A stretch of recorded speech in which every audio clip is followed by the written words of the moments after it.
DNA and RNA are the building blocks of life. Turns out the building blocks of those aren't just in your body. They're on asteroids too. And so is the same sugar that's in your favorite candy bar. I know, it sounds ridiculous, but a one-of-a-kind space probe brought back proof. It's called the OSIRIS-REx mission.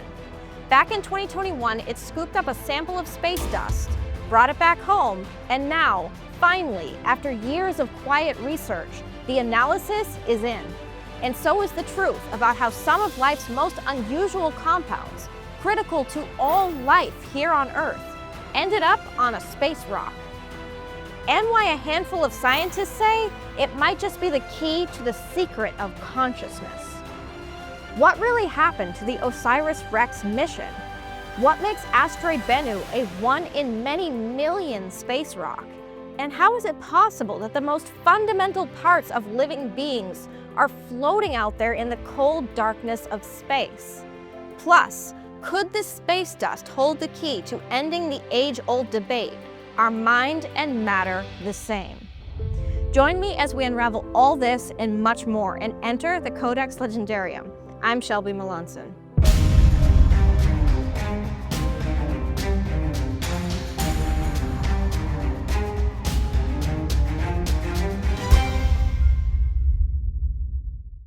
September 8th, 2016. It's an hour before sunset in Cape Canaveral, Florida. Golden rays of light are gleaming off an Atlas V 411 rocket, almost 20 stories tall and standing on its launch pad in Kennedy Space Center's Complex 41. A wave of silent anticipation rolls over the scene before a voice over the radio from Mission Control starts counting down. As the voice hits 3, the Giant's ignition sequence begins, and the rocket's first stage roars to life. 1. And liftoff of OSIRIS-REx, its 7-year mission.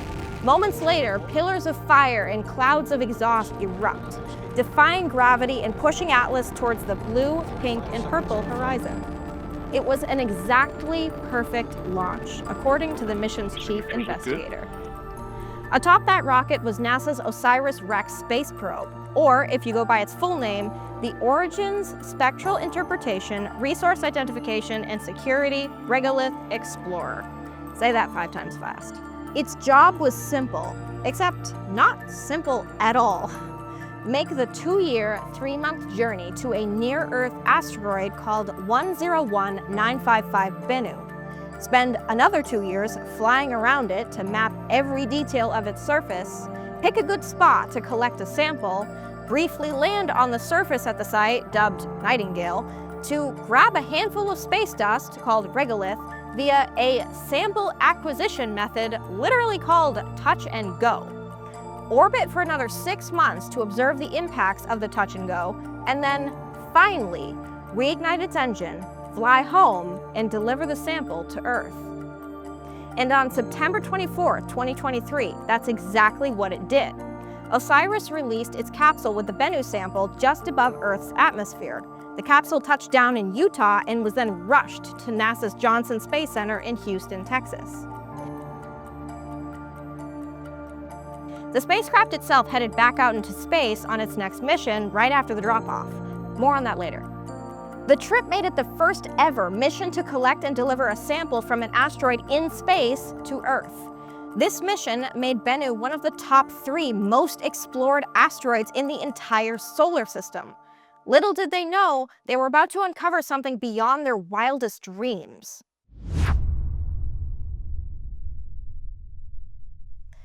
The whole operation was a massive effort, and there are a whole lot of asteroids out there in the universe. So why Bennu?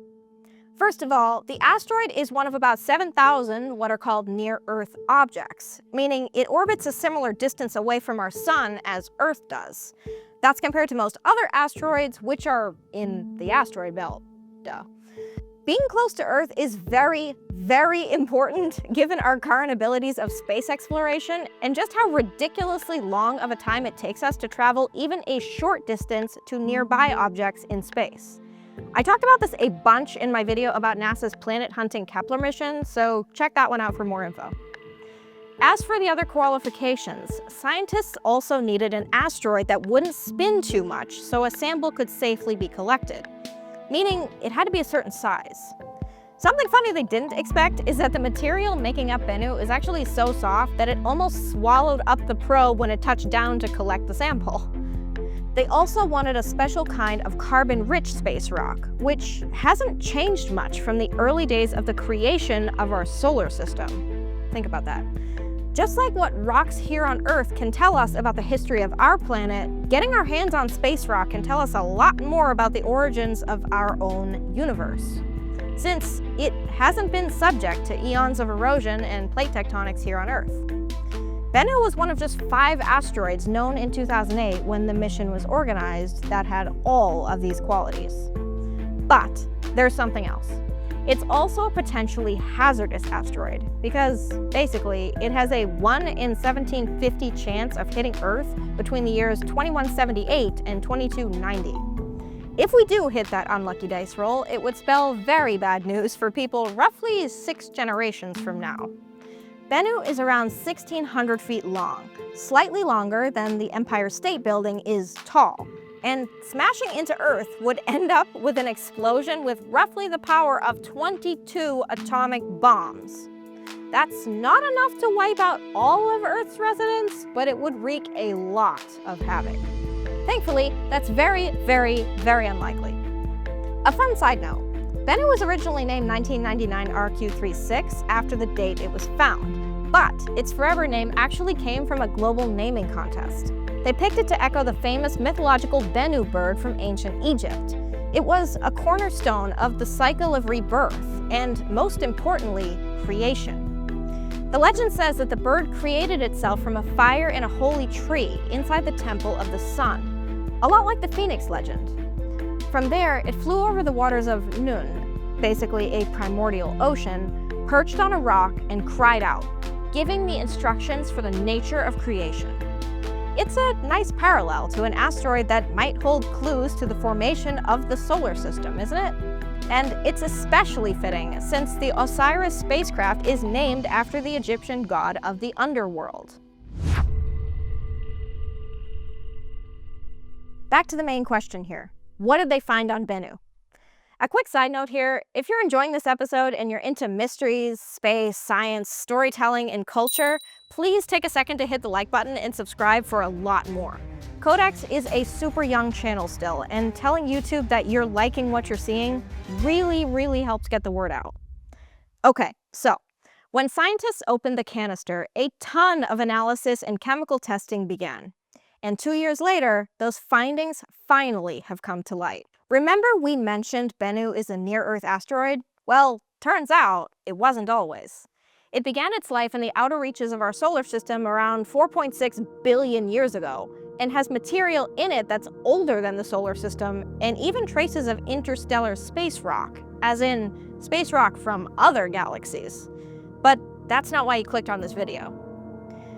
During all that chemical analysis, they also found some very interesting compounds. Things you wouldn't expect to find on an asteroid in outer space, like sugars, gum, and amino acids, as in the building blocks of DNA and RNA? Hear me out.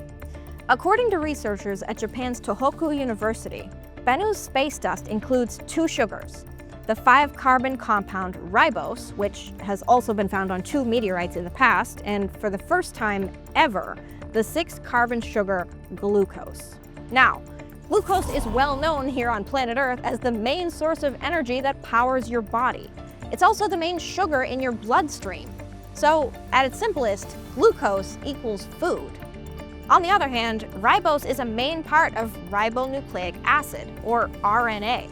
It creates a backbone for the compounds that carry genetic information. Those are called nucleobases, by the way. Meaning, ribose holds the whole RNA structure together. And a modified version, called deoxyribose, does the same thing for DNA, though they did not find that one on Bennu. As for amino acids, another paper revealed that a whopping 33 amino acids were spotted in the sample, including 14 out of the 20 that living beings here on Earth need to make proteins. I'll throw the list of those on screen. Fun fact, one of those, called tryptophan, is literally the thing in turkey, as in turkey meat, that they used to say makes you sleepy after pigging out on Thanksgiving. Besides the amino acids, they also found chemicals ammonia and formaldehyde, which are critical for the chemistry that supports things like microorganisms and bacteria.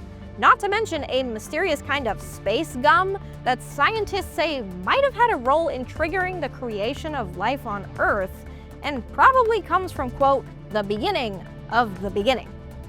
The researchers said it was like nothing they had ever seen, and they were consumed by data and theories about it for months. But beyond that, here's where it gets wild, if you can believe it gets more wild. On an asteroid in space, scientists found all 5 nucleobases that form DNA and RNA. Those are responsible for recording and communicating genetic material.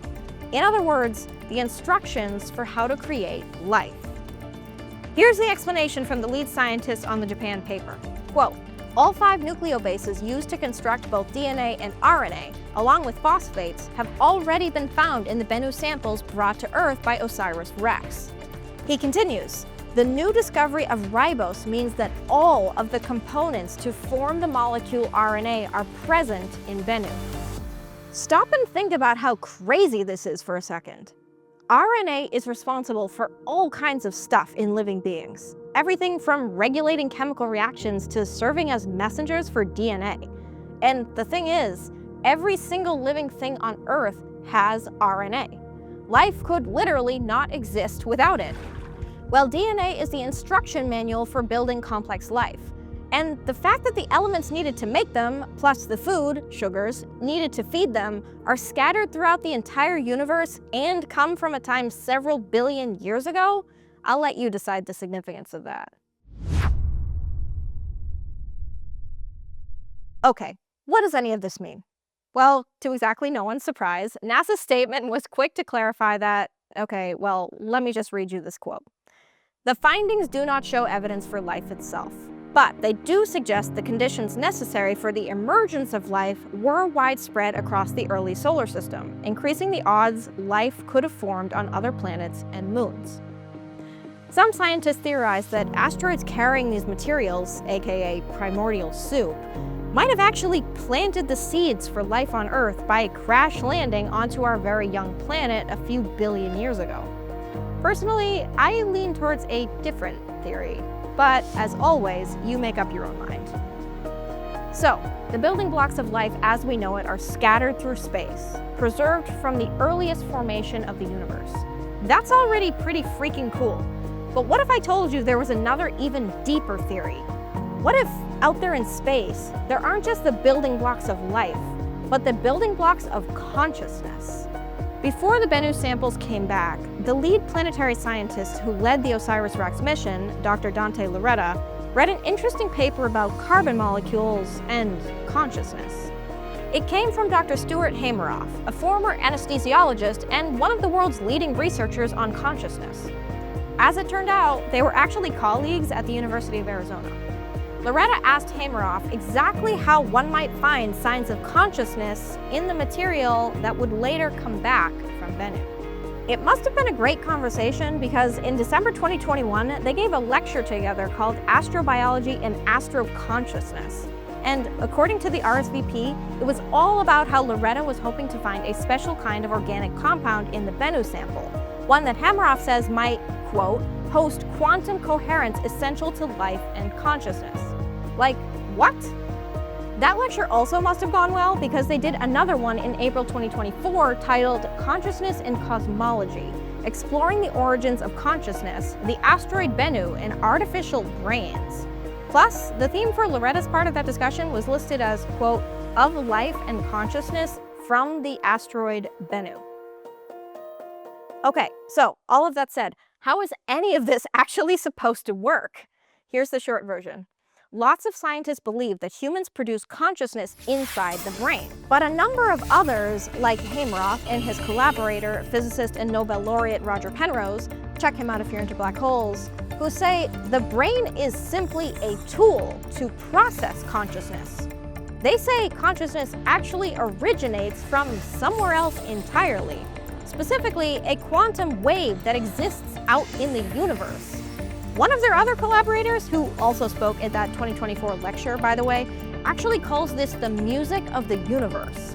I did a video about this idea too, so go check that one out also if you haven't. Anyway, as for how our minds might link up with this quantum wave, they say it's thanks to tiny crystalline tubes of proteins inside our brains, made of organic compounds called polyaromatic hydrocarbons. When there are enough of them, they basically form a kind of lattice, one that vibrates in such a way so as to tap into the quantum consciousness wave and resonate with it.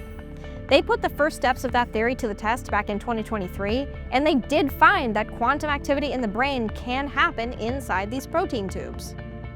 As for what any of that has to do with Bennu, the scientists speculated that alongside the sugars, nucleic acids, and other compounds they found on the asteroid, scientists would also find the building blocks of these crystalline protein tubes, aka the building blocks of the structure that taps into the universe's consciousness, according to the theory.